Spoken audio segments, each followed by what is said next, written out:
مسلمانوں 3 دن اس میں رہے اور چلے گئے، پہنچ گئے مدینہ طیبہ۔ ایک مرتبہ کی بات ہے کہ آپ کے باپ ابو قحافہ جو تھے وہ مسلمان نہیں ہوئے تھے، وہ فتح مکہ کے بعد ہوئے، تو انہوں نے سرکار مصطفیٰ صلی اللہ تعالی وسلم کی شان میں کچھ نازیبہ بات کہہ دی، تو آپ نے حضرت صدیق اکبر نے باپ پہ ہاتھ اٹھا دیا۔ اب انہوں نے سرکار کے شکایت کی، سرکار یہ تمہارے ساتھی اور مجھے بڑھاپے میں ہاتھ اٹھایا، تو سرکار نے حضرت صدیق اکبر کو، ابو بکر صدیق رضی اللہ تعالیٰ عنہ کو بلایا، کہا یہ تمہارے والد تمہاری شکایت کر رہے ہیں، ایسا کیوں ہوا؟ تو آپ نے عرض کی سرکار ان کے ہاتھ میں تلوار دے دو، میرے جسم کی بوٹی بوٹی کاٹ دیں، مجھے اختیار ہے، اوف نہیں کروں گا بالکل بھی۔ مگر انہوں نے آپ کی شان میں نازیبہ کلمات کہے تھے۔ صدیق کو سب کچھ تو گوارا ہے، جان دینا گوارا ہے، مگر آپ کی شان میں کوئی لب کشائی کرے، کوئی غلط بولے، یہ صدیق کو گوارا، ابو بکر کو گوارا نہیں ہے۔ یہ عشق رسول تھا۔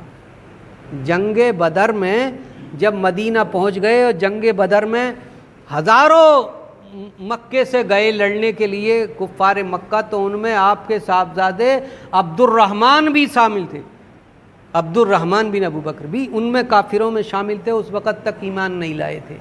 جب سامنا ہوا تو بیٹے کی زد میں آئے تو بیٹے نے باپ پہ تلوار نہیں اٹھائی۔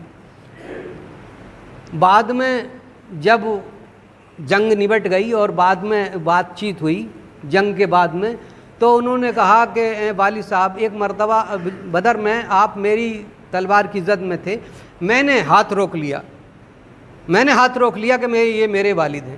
تو حضرت ابو بکر صدیق رضی اللہ تعالیٰ عنہ کیا کہتے ہیں، بیٹے تو نے ہاتھ روک لیا ٹھیک ہے، مگر تو اگر میری زد میں آ جاتا تو میری تلوار سے تو بچتا نہیں۔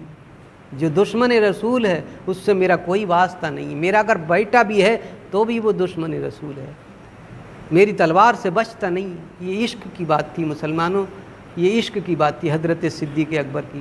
آپ نے حضرت صدیق اکبر نے ایک مرتبہ بھی، یعنی پوری زندگی میں کبھی بھی سرکار سے جدائی اختیار نہیں کی۔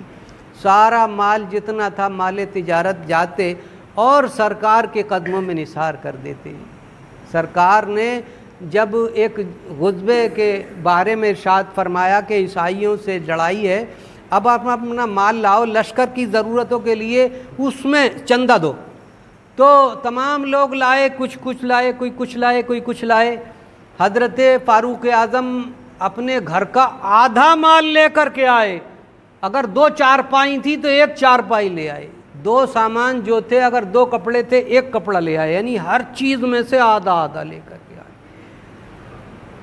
تو اس دن حضرت فاروق اعظم یہ سمجھے کہ میں آج ابو بکر صدیق سے بڑھ جاؤں گا عمل میں۔ جب حضرت صدیق اکبر کی باری آئی اور وہ سامان لے کر کے آئے تو گھر کا تمام سامان لا کر کے سرکار کے قدموں میں ڈال دیا۔ پوچھا سرکار نے کہ ابو بکر گھر میں کیا چھوڑ کر کے آئے ہو، گھر میں کیا چھوڑ کر کے آئے ہو؟ تو حضرت ابو بکر صدیق رضی اللہ تعالیٰ عنہ کہتے ہیں اللہ اور اس کے رسول کو گھر میں چھوڑ آیا ہوں، گھر میں اللہ اور اس کے رسول کو چھوڑ آیا ہوں اور کچھ نہیں ہے سرکار، سارا مال حاضر ہے۔ یہ جذبہ اظہار و قربانی مسلمانوں، جو آج 1400 سال بعد بھی بات ہو رہی ہے نا، تو کیا ہو رہی ہے؟ یہ عشق رسول کی بات ہے، جذبہ اظہار و قربانی کی بات ہو رہی ہے۔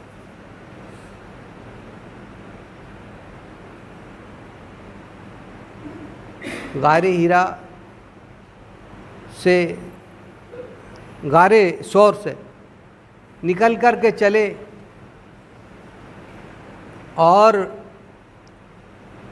جبکہ سراقہ بن مالک آیا، بہت سے اونٹوں کے لالچ میں وہ گرفتار کرنے کے لیے آیا، تو حضرت صدیق اکبر نے کہا سرکار یہ آ رہا ہے، تو سرکار نے ارشاد فرمایا لا تحزن ان اللہ معنا، غم نہ کر اللہ ہمارے ساتھ ہے، غم نہ کر اللہ ہمارے ساتھ ہے۔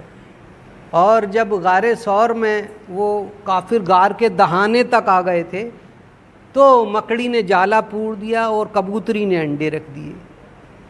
اس وقت بھی حضرت صدیق اکبر نے جو گھبراہٹ تھی وہ کہا سرکار یہ بالکل قریب ہے، اپنے قدموں کی جانب کو دیکھ لیں تو ہم انہیں نظر آ جائیں گے اور ہمارے ساتھ نہ جانے یہ کیا کریں گے۔ تو اس واقعے کو اللہ تبارک و تعالیٰ نے سورہ توبہ میں 10ویں سپارے میں ذکر فرمایا، اذ یقول لصاحبہ لا تحزن ان اللہ معنا۔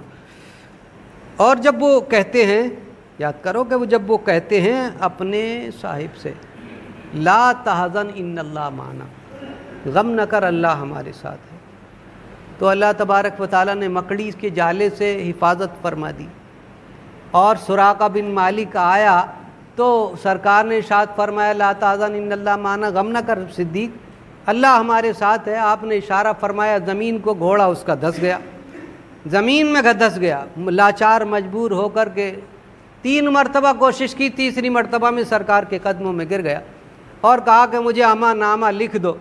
تو سرکار نے حضرت صدیق اکبر سے کہا کہ تم اسے امان نامہ لکھ دو، اور ارشاد فرمایا کہ سراقہ اس وقت تیرا کیا حال ہوگا جب کسریٰ ایران کے کنگن تیرے ہاتھوں میں ہوں گے، تجھے پہنائے جائیں گے۔ کسریٰ اس وقت ایسی سپر پاور ایران کی سلطنت تھی جیسے آج امریکہ کی مانی جاتی ہے اس وقت، تو اس کے کنگن، ہاتھوں کے کنگن، اور سرکار ارشاد فرماتے ہیں تیرے ہاتھوں میں ایسا ہوا جب ایران فتح ہوا حضرت فاروق اعظم کے دور خلافت میں، تو جب کسریٰ ایران کے کنگن آئے تو اس وقت سراقہ نے کہا سرکار نے ارشاد فرمایا کہ تیرے ہاتھوں میں سراقہ کسریٰ ایران کے کنگن پہنائے جائیں گے۔ تو حضرت فاروق اعظم نے وہ کنگن جو کہ ہیرے جواہرات جڑے ہوئے تھے وہ سراقہ کے ہاتھوں میں اپنے ہاتھ سے پہنائے کہ میرے سرکار کی آج حدیث پوری ہوئی۔ وقت آیا حضرت صدیق اکبر کا، جب آخری وقت آیا اسی سفر کے مہینے میں، تو حضرت فاروق اعظم سے، حضرت مولا علی سے، حضرت بلال رضی اللہ تعالیٰ عنہ اجمعین، اور بھی تمام جلیل القدر صحابہ کرام تھے موجود، کہا ان سے کہ علی جس ہاتھوں سے تم نے سرکار کو غسل دیا ہے اسی ہاتھوں سے مجھے بھی غسل دینا، جن ہاتھوں سے سرکار کو کفن پہنایا اس ہاتھوں سے مجھے بھی کفن پہنا، جن ہاتھوں سے سرکار کو آپ نے دفن کیا انہی ہاتھوں سے میں بھی چاہتا ہوں کہ میں بھی سرکار کی سنت ادا ہو جائے، میں نہیں مرنے میں بھی سرکار کی سنت ادا ہو جائے، انتقال میں یہاں سے جانے میں بھی، اور میرے جنازے کو سنوار کر بنا کر کے حجرہ عائشہ کے دروازے پر سرکار کی قبر انور جس میں ہے اس کے دروازے پر لے جا کر کے رکھ دینا، اور اجازت مانگنا، اگر اجازت مل جائے تو پھر سرکار کے پہلو میں دفن کر دینا، کیونکہ ساری زندگی سرکار سے جدائی اختیار نہیں کی، میں چاہتا ہوں قیامت تک سرکار کے پہلو میں لیٹ جاؤں۔ یہ وصیت جب انتقال فرما گئے، وصیت کے مطابق حضرت مولا علی نے غسل دیا، کفن پہنایا، جنازہ تیار ہو گیا، تمام صحابہ کرام ہیں کیونکہ خلیفۃ المسلمین کا جنازہ ہے، تمام مسجد نبوی بھری ہوئی ہے۔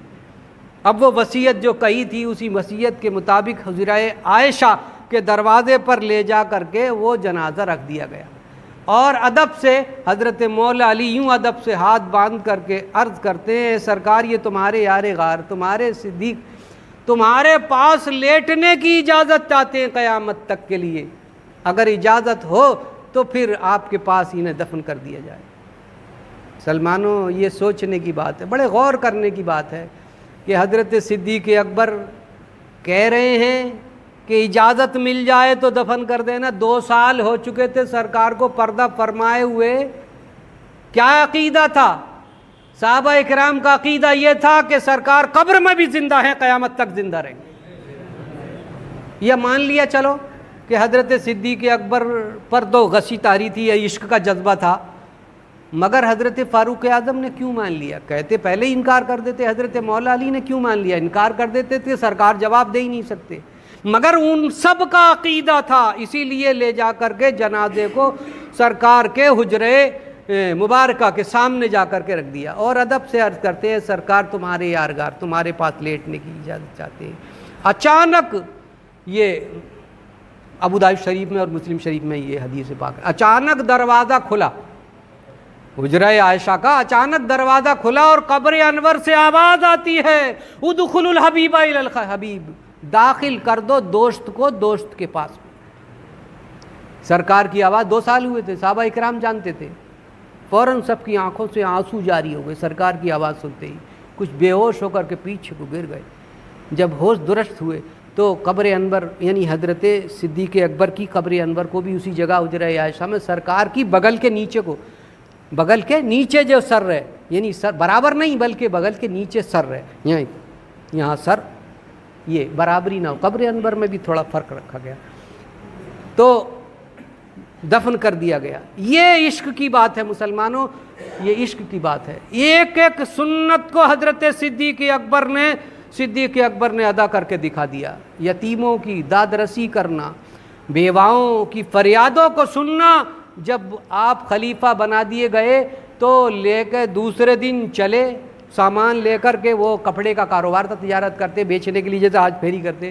لوگوں نے کہا کہاں جاتے ہو؟ کہ اور کیا بھائی، جب میں بال بچوں کو بھی تو پالنا ہے، میں کام کے لیے جا رہے ہوں۔ تو تمام صحابہ کرام نے روکا اور ان کی تنخواہ، مہینے کی تنخواہ طے کی۔ پوچھا کیا تنخواہ ہونی چاہیے؟ تو آپ نے ارشاد فرمایا جو ایک مزدور کی تنخواہ ہوتی ہے وہ میری تنخواہ رکھ دو روزانہ۔